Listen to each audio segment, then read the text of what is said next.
నీకు చదువు లేక బ్రతుకంతా భారమయ్యింది ఏ రాత రాక.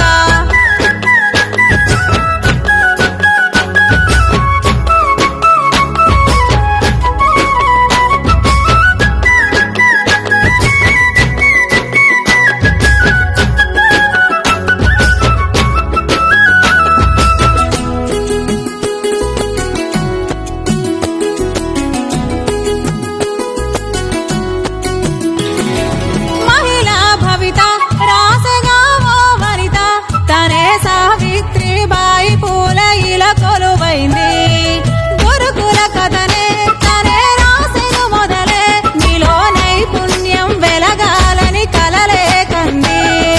గురుకులమే గుడి అయితే గురువులు దేవుళ్ళు బిడ్డ గురువు చెప్పే మాటలనే కోటలు కట్టి చూపు బిడ్డ. ఐఏఎస్ ఐపీఎస్ఐ ఎదురుగా రావాలి బిడ్డ నాకు వైద్యం చేసే డాక్టర్ నువ్వు